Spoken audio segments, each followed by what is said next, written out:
নমস্কার। সৎপাত্র, কবি সুকুমার রায়। শুনতে পেলাম পোস্তা গিয়ে তোমার নাকি মেয়ের বিয়ে। গঙ্গারামকে পাত্র পেলে? জানতে চাও সে কেমন ছেলে? মন্দ নয়, সে পাত্র ভালো, রং যদিও বেজায় কালো। তার উপরে মুখের গঠন অনেকটা ঠিক পেঁচার মতন। বিদ্যে বুদ্ধি বলছি মশাই, ধন্যী ছেলের অধ্যাবসায়। 19টি বার ম্যাট্রিকে সে ঘায়েল হয়ে থামল শেষে।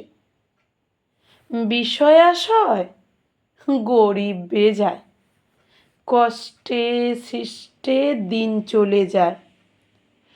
মানুষ তো নয় ভাইগুলো তার, একটা পাগল একটা গোয়ার। আর একটি সে তৈরি ছেলে, জাল করে নোট গেছেন জেলে। কনিষ্ঠটি তবলা বাজায়, যাত্রা দলে 5 টাকা পায়। গঙ্গারাম তো কেবল ভোগে, পিলের জ্বর আর পাণ্ডু রোগে। কিন্তু তারা উচ্চ ঘর, কংসরাজের বংশধর।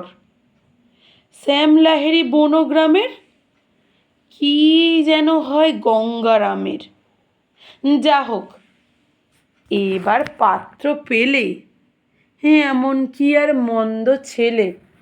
নমস্কার।